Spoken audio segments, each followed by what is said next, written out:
What's going on, everyone? James Hancock here. I'm back to continue my Dark Souls complete guide slash walkthrough.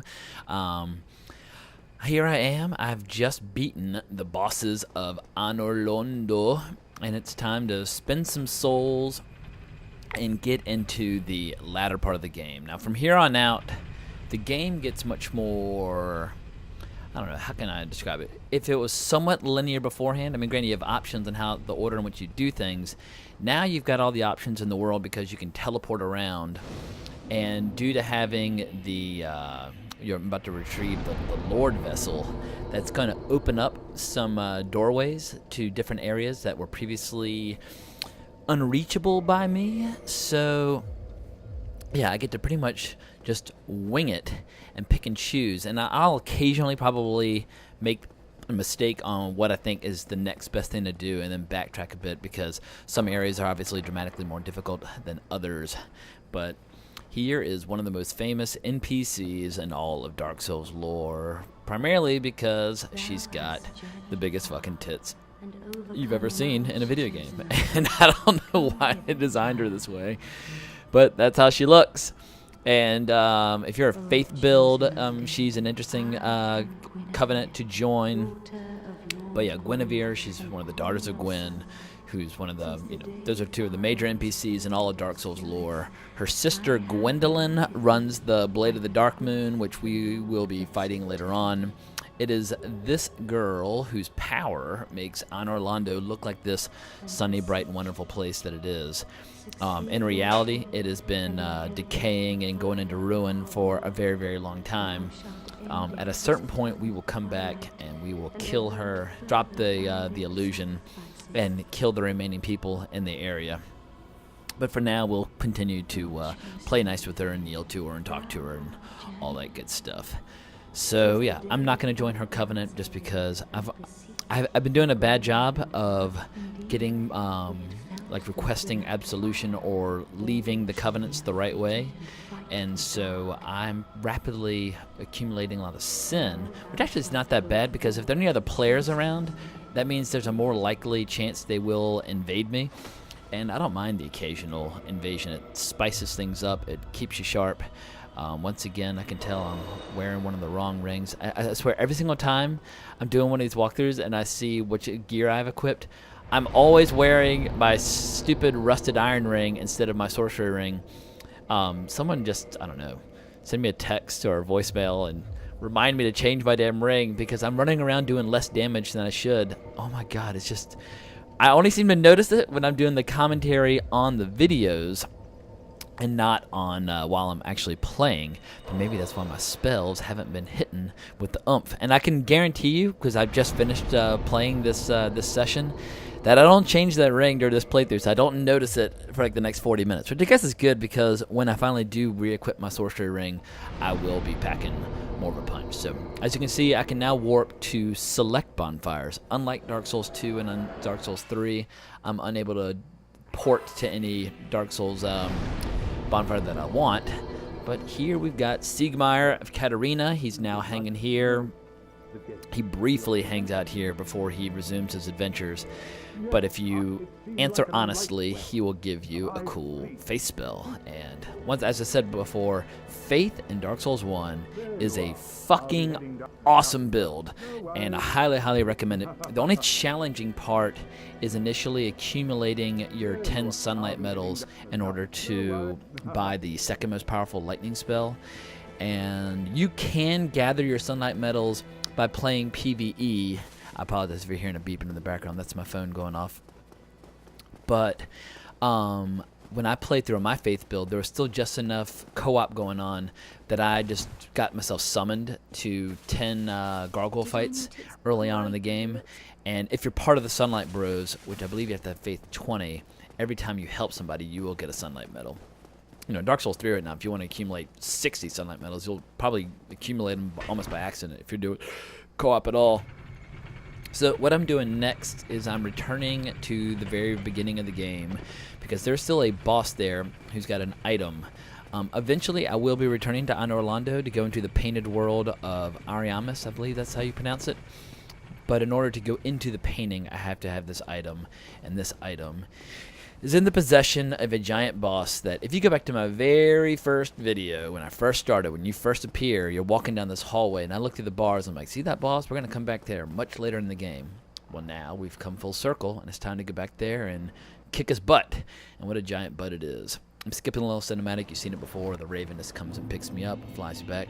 You know, I didn't even check to see if I could warp here. It didn't even occur to me, but it doesn't matter. I'm here. Be careful. These guys, they like to swing their torches, and if the 4 of them get on you at once, I don't care how powerful you are, they're going to wreck your face. So just, you know, don't take them lightly just because they're hollows. Now, through that floor is the boss, and if you step anywhere near the center of the floor, you're going to fall through, and depending upon where you land, you might immediately get smacked by the boss's club. My recommendation is to stand more on this side before going through, not on the other side, because closer to this door where the bonfire is where the boss is standing. So I'm just going to touch the bonfire. There have been times where I've failed to touch the bonfire and then gone down and fought him and died and reappeared back at Firelink Shrine. I had to come all the way back here and felt pretty stupid. This is me going through an internal debate about whether or not I'm going to spend any humanity on jacking up this bonfire. I'm never going to be coming back to this area again for the rest of the playthrough after this boss dies, and so I'm just going through an internal debate. I don't know why I didn't fast forward for this part, but at this point I still got 10 flasks, so I just say, fuck it, let's go! What am I doing? Why am I walking over there? Yeah, that was just me being cray-cray. Now here's a little trick which I don't do on my first attempt. Yes, that is a spoiler. I do die on my first attempt. But when you collapse through and you fall pretty far. You can't avoid the damage, but what you can do is start hitting roll as soon as you're about to hit the ground, because when you hit, you can immediately roll out of danger, like go over into the corner and heal, and it allows you to kind of like hit the ground running. What you don't want to do is just land like that superhero landing that they joke about in Deadpool. Doing a superhero landing does you no good. Now here's the way the Stray Demon fights. He has a couple main attacks. His most dangerous is he swings in front of himself and this giant explosion goes off. And if you're anywhere near him or in front of him, you're going to get hit and it throws you, so it's really, really distracting and annoying. If you are a melee guy, I recommend never targeting him at all. What you want to constantly be doing is running behind him and hitting him in the tail. He will occasionally fly up and drop down. You got to be careful about that. And he'll occasionally just swing that massive club of his and fuck you up. It's pretty easy to dodge. Like I said, the one thing you got to really worry about is when he does an explosion in front of him, because if you are in the wrong area, you are going for a ride. So you just want to keep circling, keep circling, keep circling. And because I have spells, though, I do lock onto him, just because if you're a melee guy, you kind of hit him in the tail a few times, and then you back off, he rotates, and you get behind him again. But yeah, I totally screwed up that first attempt, but now I've got my game face on. I'm going to come back and mop the floor with this piece of shit. It's a Stray Demon going down. So yeah, I missed that guy again, but anyway, you want to kill these guys before going in, because they will drop down in there with you, and they won't die with the fall, and they'll just chase you. See how I rolled when I hit? That immediately got me into the corner. I heal up, and now it is time to go to work, fight this guy properly. You don't really need a shield. I mean, you shouldn't be blocking this guy's stuff at all. You should be dodging or avoiding things from position. I don't know why I have my shield up. See how that explosion in front of him just took up so much space? If you're standing right in front of him, even if you're right under his belly, it's going to hit you. So yeah, you want to stay behind and around. So I just keep circle, circle, circle. You don't want to circle too wide, because then it's too long of a path, and it makes it difficult to get in position. Because the goal is to obviously always be right behind his butt, because sometimes he'll kind of get stuck, and he'll just kind of keep swinging in front. He'll get confused. So if you circle close to him and then immediately roll out of the way of the big explosion, you can get a shot in each time. So if you are throwing lightning bolts or shooting spells, then yeah, pick a fast one, because the key is just to hit and then be moving behind them. Hit, be moving behind them. Hit, be moving behind them.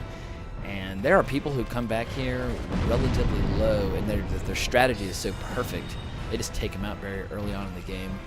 I don't really see a huge advantage in that, because after you kill them, you gotta fight a Silver Knight, and Silver Knight's pretty damn tough, and you're fighting in a closed environment. Actually, I don't even know if it's a Silver Knight. It's one of those big-ass knights who drops awesome mats. I can't remember what they're called. As you can see, Stray Demon's going down. Not a hard boss, but the very first time I fought him on my very first playthrough, he really gave me the willies, and I struggled on him big time. Make sure you grab that. That's one of the few Titanite slabs in the game. Dark Souls 2 and 3 is a little easier to get slabs. Dark Souls 1, there's a couple slabs per playthrough, so that means you're only going to be able to max out a few pieces of gear. So you got to pick and choose wisely. It's all about making decisions, making sacrifices.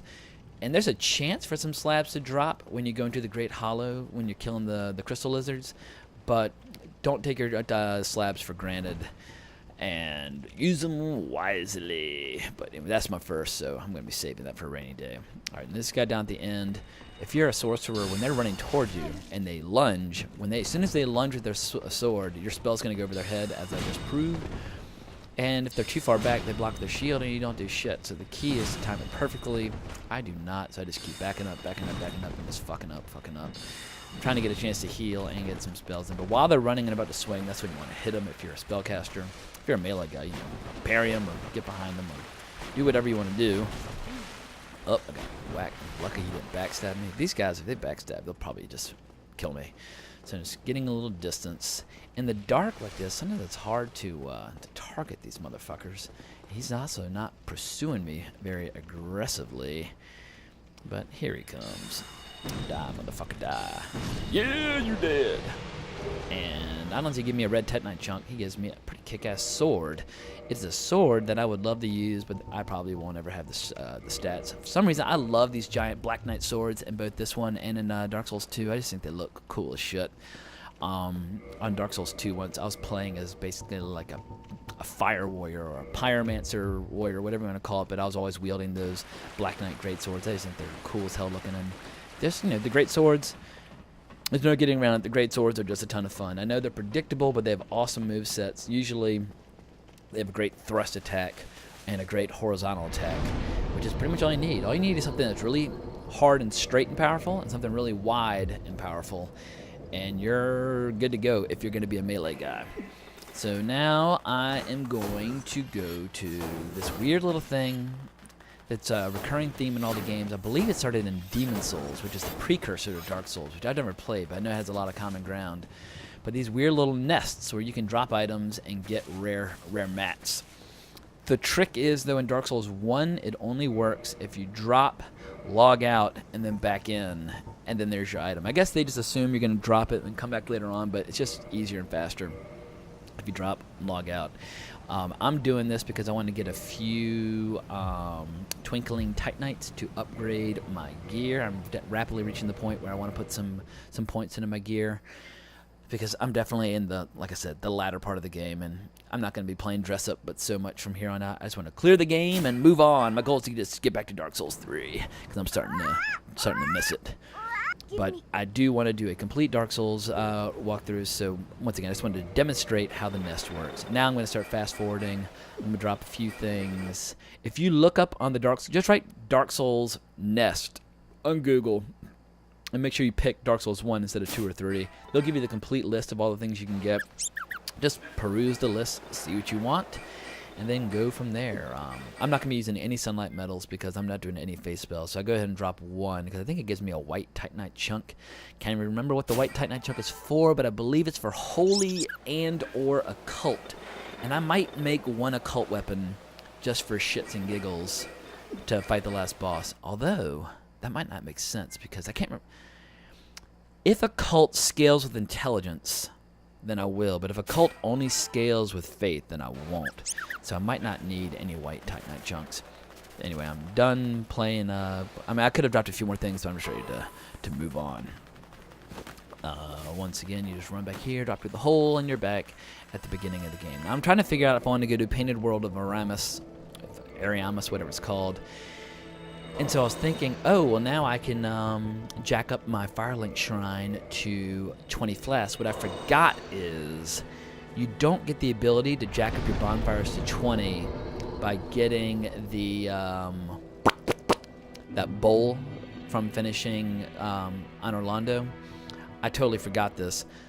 The secret rite is learned at the end of the Catacombs, and I was confused here for a second, so I run back up to Cramph because I was thinking, oh, well, I gotta talk to him because I haven't talked to him since I got the bowl, and then I'll get the secret rite. But this is me just screwing up. What I'm trying to be careful about is I don't want to take the bowl and turn it in yet, because there is a faction that I keep calling them factions. There is a covenant that I have never joined, because what you have to do is you have to kill the 4 kings in the abyss before... I got to look up how you do it again, and I will explain it when I get there, because you're going to see me do it in this walkthrough, because I've never done it before. But it's essentially a covenant devoted to invading people and stealing their souls. And there's something funny about the timing of when I turn in the bowl. And also, I'm just frustrated now because he's asleep. I'm trying to wake his ass up. What I didn't know is if you tap him once with an attack, he'll wake up. If you tap him twice, he'll try and kill you, and then he's useless to you. And you're basically sabotage your game at that point. But I just keep logging back in and out, just trying to get him to wake up because I want to talk to him. This is not what I should be doing, because talking to him is not going to do a damn bit of good, but I go ahead and... At least it's not going to do a damn bit of good in terms of what I'm trying to do, which is take my bonfires up to 20 flasks, but it does progress in terms of showing where I will be turning in the boss souls to open up the final boss. This is one of the weirdest parts of Dark Souls, which people love. But now that he knows I have the... Is it the Rite of Kindling? I'm so sorry, I keep forgetting what the names of the items are. Whatever the bowl was that was given to me by Gwynevere or Gwendolyn at the end of Anor Londo, that is the bowl that you turn in here. And once you turn in the bowl, then you can start dropping in the souls.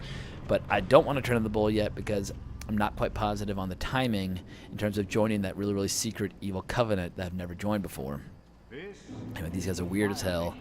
So that is where you drop it off, and that is the door behind me is where I'll be going to go fight the final boss at the end. Lordvessel. Sorry, I keep calling... Every time I said the bowl, what I mean is the Lordvessel. The Lordvessel is the giant bowl that you put on that like bonfire area, and then you turn in the souls into it. But the tricky thing is, I don't know if the secret entrance or the gateways to some of the bosses even open until you turn in the Lordvessel. So I'll probably have to go do the New Londo ruins before I do any of the major bosses. That's probably the sequence of events. What I'm going to have to do is, you know what, I'm figuring this out as I go, because I don't even know if I can fight the boss at the end of the Catacombs that allows you to get the secret rite and jack your flask up to 20 until you've turned in the Lordvessel. However, since I want to fight the 4 kings in New Londo ruins before I turn the Lordvessel, what I might have to do is go to New Londo ruins and play through that. But since I'm just figuring that out now, I'm at the mercy of what I've done earlier. So I decided to go ahead and go to the Catacombs, but I'd forgotten that the gateway to the boss is going to be sealed until I turn in the Lordvessel. So this is me deciding to go to the Catacombs because I want to get my Estus Flask with 20. And before you go into the Catacombs, most important thing is to have a holy weapon. If you don't have or a blessed weapon, if you don't have a weapon like that, then when you kill skeletons, they will rise, unless you've killed the sorcerers that are nearby them. So what I'm going to do is I'm going to reverse, I kind of disenchant my occult club and turn it to my divine club +5. And I do actually have the stats to wield it, which is nice. So I'll be able to whack guys, and they will stay down. I mean, I'm not the world's best club wielder as a sorcerer, but you know, 2 or 3 hits and most of the skeletons will die and stay dead. God, it just irks me every time I look at my gear and I see that I'm still wearing the wrong ring, and I could be doing so much more damage. But I guess it's a sign that my intelligence is getting high enough that I do a lot of damage, because if I felt like my spells were weak, the first thing I would have checked is what ring I have equipped. But for most of this playthrough so far, my spells have been hitting pretty hard. I'm just wondering if I were to do like a percentage, how much of the time I've actually been wearing the right ring versus the wrong ring. But anyway, it doesn't matter. As long as things are going down, who cares? So the entrance to the Catacombs is past my buddy here. It's back in this little graveyard, which I went to in the very beginning of the game. You gotta be careful. These skeletons, while it is close to a beginning area of the game, they hit pretty damn hard. I don't have to worry about hitting them with my, I know I keep calling it holy. I know I keep calling it blessed. I know it's not either blessed or holy. It's something else. Anyway, I don't have to worry about hitting with my divine. I don't have to worry about hitting with my divine club yet because there are no sorcerers in the area that'll resurrect him. But I do decide to go ahead and clear out the area and grab the few remaining pieces of gear and souls. The Caduceus round shield is a pretty good shield if you want to snag it at the very beginning of the game. I think it's got magic resist on it. I just felt no need to grab it at the beginning, even though that was an option. You just run in, grab it, and roll away. But unless it's a soul, I don't really give a shit at the beginning of the game. There's some more skeletons in there. I want to make sure are dead ski before I continue.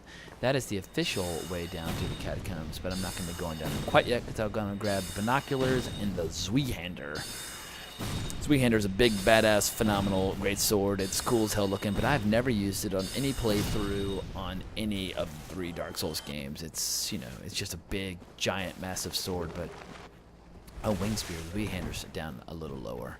But some people love the Zweihander. It's super old school. I mean, if you go to like the Tower of London over in the UK and look at all the old weapons and armor and everything, they do have legit old school Zweihanders that are basically like 8-foot long swords that I don't know how the fuck people even fought with them, but people did. They're badass looking. So yeah, if you're an old school medieval revivalist or reenactor, here it is for you to play with, the Zweihander.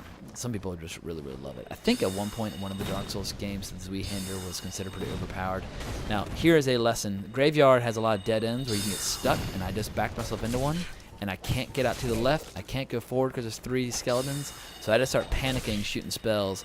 But if you got 3 skeletons, one of whom is big as fuck, just whacking on you, you can't trade blow for blow. So this is me just freaking out. God, at some point, I might have to record a few of my reactions, just because when I die to something stupid like that, I roar and bellow and scream like such a baby that it might be entertaining for you guys to hear.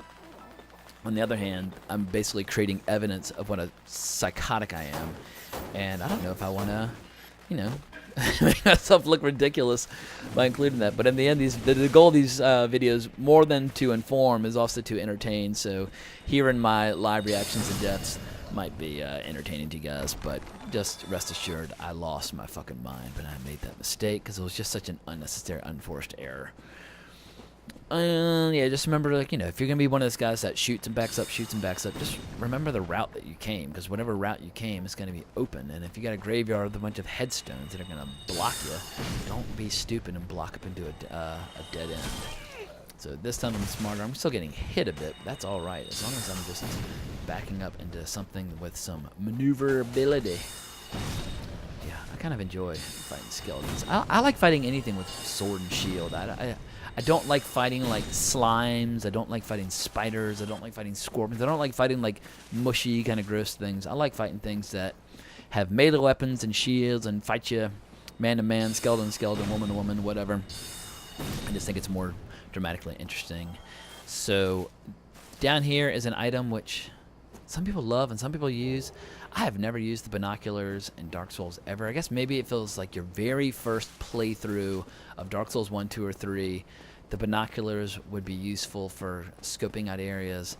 But once you know the routes you like and where everything is, the binoculars are utterly worthless. So now I'm going down into the catacombs, and I'm basically, this video is going to be me just going to the second major bonfire just to show you how to get it going. Second major bonfire is also very close to where I'm going to get my beloved greatside. As I said before, my plan is to get my intelligence to 60. That's my #1 priority. But once my intelligence is to 60 and my health is in a decent place where I want it, I'm absolutely going to put the remaining points into strength and dexterity that allow me to wield the great scythe, just because I like it. This is me practicing on my club. I'm just fucking up. I've forgotten. Basically, I'm so used to blasting spells, but I don't have to worry about my my stamina or my endurance or anything like that, that I forget when you swing, it uses up your endurance, and you gotta let that shit recharge. Yeah, I just also think the club is a super awkward weapon. It doesn't look cool. It looks like you're carrying a giant turd, and I don't like the move set, but it is kind of cool when you backstab or parry and riposte. Then you give people a good whack. So just remember, if you are shooting these guys with spells, they're going to rise. And if you're hitting them with the divine club, they will stay dead. So just keep hitting them with divine weapons and make those fuckers stay dead. So visibility down here is a bit of an issue. I mean, you can cast your light spell if you want, but it's not quite dark enough that it's necessary. The area beyond this place is 100% necessary. It's this place of all these giant dead people, and it's literally pitch black. You can't see your hand in front of your face, and especially can't see enemies in front of you. And without a light spell of some kind, like the skull lantern or a light spell, or this great like maggot helm you get later on that has its own light source, it's just going to be sheer misery. Some people apparently did play through it when Dark Souls first came out, just not being able to see. But yeah, I can't remember, the skull lantern or something like that is an offhand weapon which you can use to give yourself a little illumination, and you do find that in here. So it's not like they tried to screw people just out of their own ignorance. They didn't realize they had the secret weapon for visibility and light on them all the times. What's cool about the club, and I two-hand it, is if I do a flying leap attack, it one-shots him. But I forgot this other fucker was here, so anyway. They're all going down relatively easily. Scimitar, ooh-yah. In here is our first sorcerer that we have to kill in order to keep skeletons from resurrecting. It's also our first bonfire, as well as our first lever for flipping bridges and opening doors. Catacombs is full of these little bridges that are covered in spikes, and if you don't hit the levers to flip the bridges, you can't walk on them. So I think there are 3 of these, maybe 4, that you have to grab. First bonfire. I probably won't ever return to this bonfire, but I'm just going to go ahead and reverse hollowing and kindle it anyway, just to make sure I have 10 Estus flasks. I might be in the catacombs a tad early, so it might be a little tough. Catacombs can be pretty challenging, I guess, you know, because I can be doing New Londo Ruins. I can be doing the Painted World of Ariamis, both of which would allow me to level up quite a bit before coming back here. But we shall see what we shall see. Between this video and when I do my next, I'll do some research and some strategizing about the best use of my time. Anyway, that was a nice backstab. Be careful with these little statues. Those are safe, but most of the statues in the catacombs shoot out little spikes when you walk by them. I will get hit by some, because there's some points where there's some hallways that are so narrow you have no choice. I highly recommend killing that sorcerer before you even start this, because there's like 6 skeletons in the area, and they just will keep getting up as long as he's around. So yeah, once you know where the sorcerers are, take them out. And once they die, they stay dead. So the catacombs gets progressively easier as you go and you take these fuckers out. But they also is the home of these like wheel skeletons who are just horrible because they roll towards you and they have spikes. If you've played Dark Souls 3, you've seen them, but you haven't really seen them, because in Dark Souls 3 they're so nerfed, probably because of all the pain and misery they cause in Dark Souls 1. But they just roll, and if you don't have a good shield, they can one-shot you. They can just, because they just keep stunning you, hitting you, stunning you. I'm fucking up here badly because I forgot there's an archer off to the side that I will kill, but right now I'm kind of not in the best spot, and I keep trying to shoot these guys, but these skeletons are pretty good at rolling and dodging, and there's a couple in the area that they keep standing up close by. So by some miracle I don't die here, but yeah, just arrows and skeletons. I'm just making mistake after mistake. Every once in a while, it's kind of like you have these like Dark Souls panic attacks, and you make one stupid mistake that kind of throws you off your game, and then you just start compounding your mistake by adding more to the equation. And anyway, by some miracle, I pull victory from a bad situation. Now, Catacombs is a weird place because it is full of shortcuts, and there's a million different ways to go through it, and they're not even really shortcuts. It's just a matter of like rolling off certain ledges and picking which route you want to go. I will be covering every inch of the catacombs, but the question is whether or not I will cover it in the most efficient way possible. But rest assured, I will look in every corner and kill every skeleton before I am through with this place. The only question remains is whether or not the gate is going to be open to the boss because of what I failed to do with the Lordvessel because of my paranoia. But I'm repeating myself now, but I will be doing some homework to figure out the proper order of operations. The Lucerne, Lucerne is a killer weapon. A lot of people really, really love it. It's just a brutal weapon in action. It looks cool as hell. Some people just love smacking people with Lucerne. When I was watching my first Dark Souls 3 walkthrough, before the game even came out, the person I was watching was a pyromancer, but also using a Lucerne, and they seem to be having a ton of fun with it. I have never actually bitten a bullet and done a playthrough with the Lucerne, but it's cool. It's basically just a big old club with a giant fucking spike on it. So when you hit people, it's very satisfying. Here's the archer who was making my life difficult earlier. Go fuck yourself. And now it might be time to practice my parry and riposte. Now's a good time. Also, I'm just going through my spells so quickly, I might as well practice my melee a bit. I fuck up that time, he hit me, but this time I get it. Shagoosh! That is such a cool riposte. You basically club them in the stomach and then spin your club through their face. And it's pretty brutal, pretty aggressive, but I just love watching it. Don't worry, I just ran past a little soul packet, but I will be coming back here and I will be grabbing it. I'm trying to right now get past all those little floating head things because they explode when you're close to them and they'll knock you off. And so basically my strategy here, it's not a good one, but it's what I always use. I just run past everything, and most of them will not chase you down, but sometimes things are unpredictable and they will chase you down. But luckily only 2 chase me down and I can handle 2 skeletons. The day I can't handle 2 skeletons, I might as well close up shop and retire. I don't know why he got back up. He shouldn't have gotten back up because I hit him with my divine club. Oh, it's because the sorcerer's still in the area. Now I'm looking through that crack because that is a bonfire. A lot of people don't even know it's there because there's a hidden wall to get to it, which I will be circling around and opening up. And also right over there is a motherfucker who you'll recognize from Dark Souls 3. I'm blanking on his name.